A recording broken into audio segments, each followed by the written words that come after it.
What's up, 19S? Today it is a scorcher. It's supposed to get up to 31 degrees in the mid-afternoon. 31 degrees is, I think, like 86, 87 degrees Fahrenheit. It's gonna be a hot one. I'm not really looking forward to it. I am wearing a hoodie today because I think my ride home is gonna be a little bit on the chillier side. But yeah, I can always take it off if I need to. I've got obviously some clothes on underneath, so. All right, let's get to work.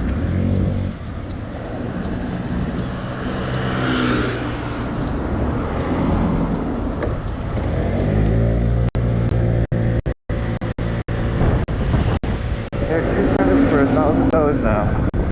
That Honda is pretty interesting. Not exactly sure it is. And one for $1,000.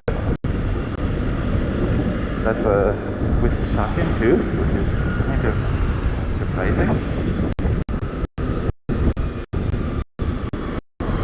I just think I might not have enough space in the garage.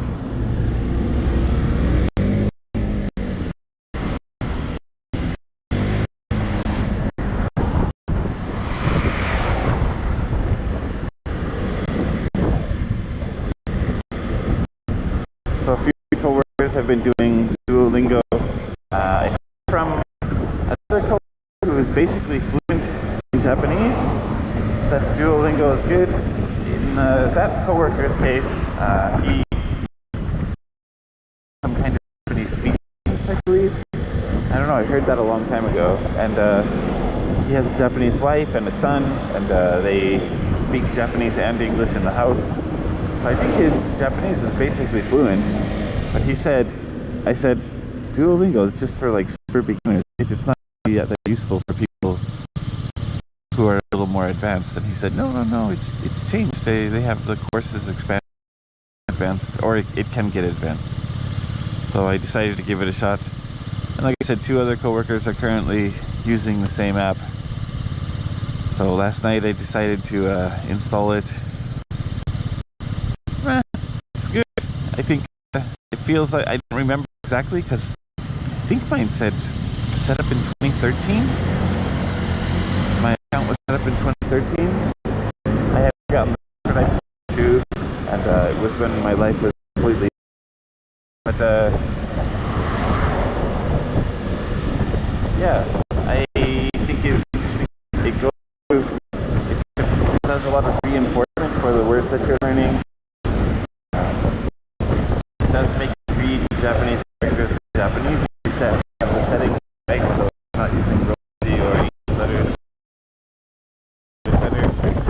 But if you're yeah, do that. I don't remember it having a kanji writing exercises, but nowadays it has kanji writing exercises. So when you're learning a new character, you have to write it. It has partially finished kanji characters, so you have to finish completing.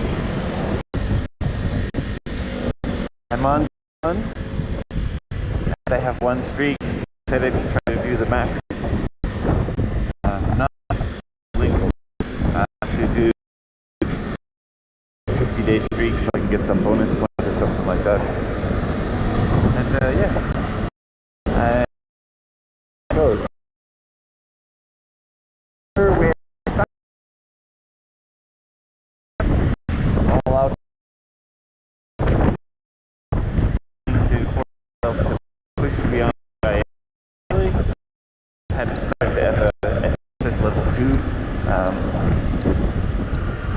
Honestly, everything I've done has been super easy, and it always says like, wow, you completed that so fast, under 2 minutes. That's less than getting a coffee. I don't know. It's only because I'm on easy mode right now. Reinforcement. I think when you study, there's got to be some kind of a balance between learning new stuff and reinforcing the things that you already know. And it's been so long since I've studied Japanese instead of just using it that I think starting on the easier side and a lot of reinforcement for now is better.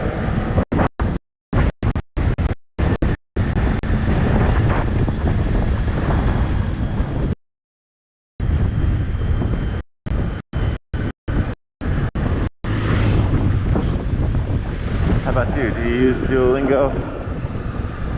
Or do you use another study app?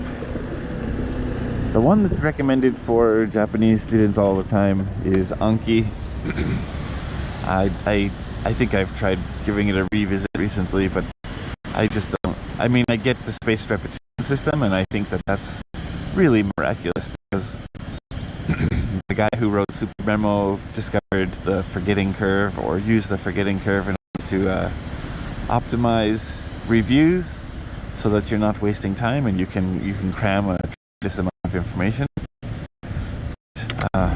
The look of Anki just so I tried to customize it in some settings and I could never really get into it. It always looked awful to me. And if I'm not mistaken, it could have changed recently, but all the apps are free except the iOS app, and the iOS app was something ridiculous. It was like 20 some bucks, 30 bucks. Basically making Apple users pay for everyone's usage. Kind of a jerk move. I don't really agree with that.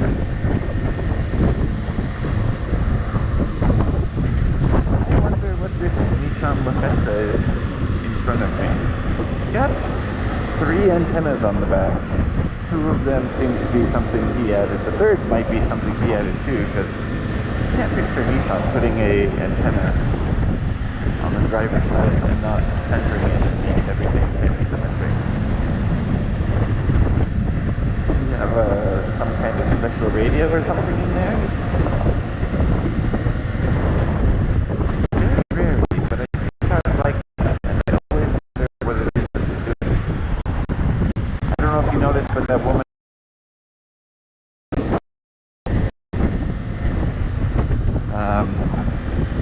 there is a way to register a 3-wheel scooter as a car. Having like the keys and on the gyros can get a blue license plate instead of a white license plate, which means it's the same bike as the scooter, but you don't need to wear a helmet when you're riding it. I don't understand the logic behind that. I understand the idea of having a category of mini car that has some restrictions on it, but if it's literally the exact same vehicle as a scooter, and the scooter requires a helmet, why would the mini car not require a helmet? It's Japanese logic. But anyways, back to Duolingo and learning. Yeah, Anki is highly recommended by everyone. It's not my cup of tea, that's for sure. But if you're really trying to cram tons and tons and tons of information, that's the way to do it. I think it probably has its use case for some people. For me, I typically recommend learning your target language in your target language. So when I want to learn Japanese, I should try not to translate and try to remember things in Japanese. So if I have to explain what something is, don't just translate. So enpitsu is pencil. I think that's a very basic idea, but if you can, saying like enpitsu kakudogu, keseru, kieru, keseru. Well, see, I'm even screwing up my Japanese right now. Mono. So, I think being able to explain something from the language to the language is definitely the way to enhance your understanding. I teach English, and I think it's the same for English teaching. I do it in my lessons sometimes, and I don't want to say laziness, but it sometimes helps keep the lesson pace steady. So if I try to explain an advanced concept or word from English to English and the student still doesn't get it, we try another example or something like that. the generally the last technique is just to say the word in Japanese and then go, oh, and then kind of review the English to English version again and try to make sure that they actually get what I was saying. And I think Japanese should be the same way.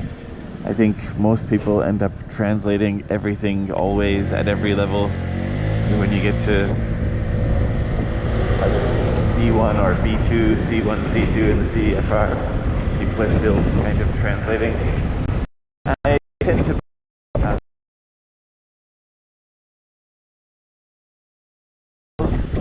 that don't use as much English translation and try to explain everything from Japanese to Japanese. Obviously, it's a lot more challenging and it's a lot more difficult, but I think that it's good for your understanding of the language. And the way I see it is, if you have connections in your brain between vocabulary words from the language that you're studying to the language you're studying, then you're going to deepen your understanding of that word, right? That Fair Lady Z was pretty cool. I like that color.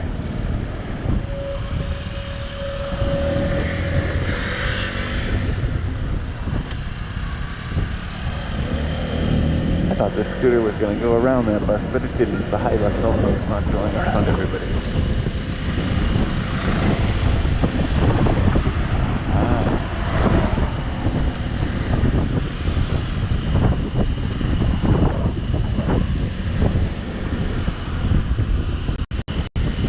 Like I was saying, if you take the word pencil and it just says empitsu, you have kind of one connection in your brain.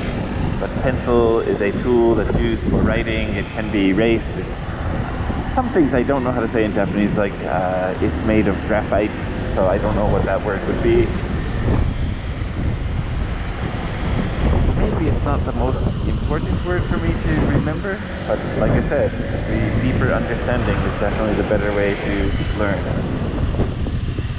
So, having the word pencil, write, erase, graphite, maybe wood, all these connections together to form the word pencil mean that my understanding of the word pencil is a lot stronger. But saying pencil is empitsu. The other problem with that is when you start using words for idioms or unexpected phrases, I don't believe you can use the word pencil in Japanese as a verb. If you say to pencil, I don't think you can say that. I'll have to double check with a Japanese speaker. But in English, we can pencil you in. And I think the reason that Japanese don't say it is because when I say, if I teach that phrase to somebody, like, hey, can we meet Friday night? I'll pencil you in. What? It means yes? I'm like, it means yes, but the nuance between pencil and pen is that a pencil can be erased and a pen is typically permanent. So to pencil someone in means to accept Torinori? Yeah. To accept an appointment temporarily. And then once they understand the idea of the difference between pen and pencil, then the idiom becomes a lot more clear, right? So I think that's how language study should typically be done. I think there's no one-size-fits-all, so it depends on your goal, depends on your time frame, depends on your level of commitment, depends on your motivation. If all you need to do is pass a test for work, and you don't really care if you understand it, use some tool to memorize a bunch of words, and be done with it. If you really want to understand a language and you have a lot of motivation, yeah, you got to be able to start forming connections between words in your native, in the language that you're studying. Yeah, this is me rambling.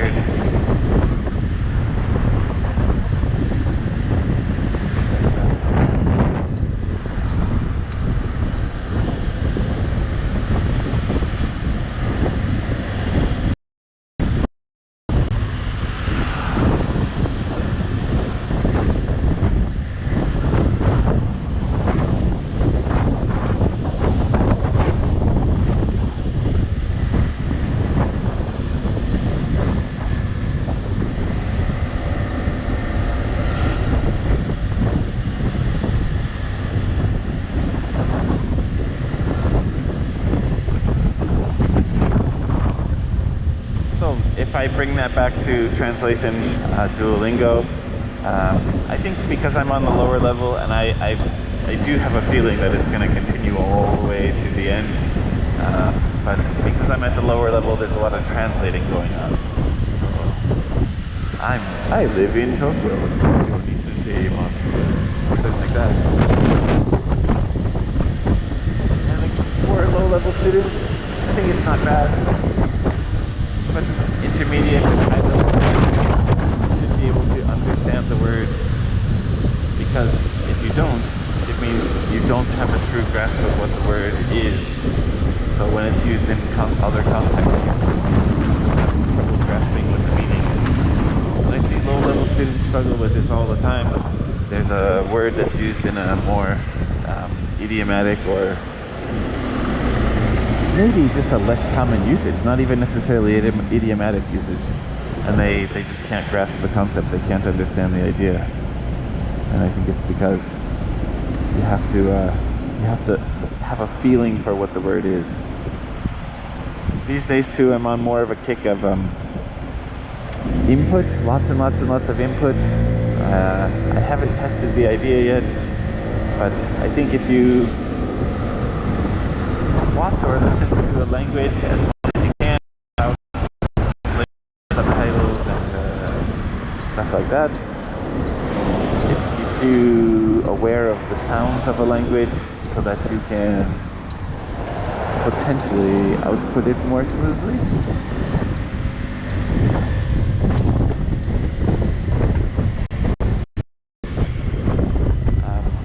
The thing I'm still struggling with is, in that sense, is comprehensible input is one of the buzzwords online.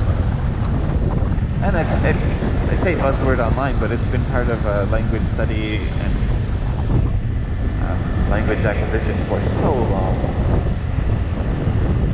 There's a difference between, so this is where I stand right now, there's a difference between input for the sake of input, like watching native speakers on TV programs or talk shows or something, and comprehensible input.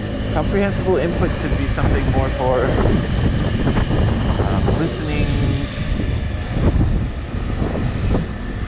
comprehension drills, because the point of comprehensible input is that you understand it, or you understand a percentage of it, like 90 some percent or whatever.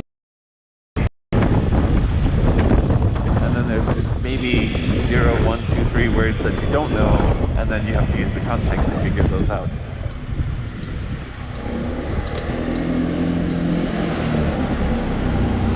And I think watching like a TV show or talk show, variety show, listening to a podcast in the target language and not understanding a ton of it, I think that's where you are when you're a baby, right?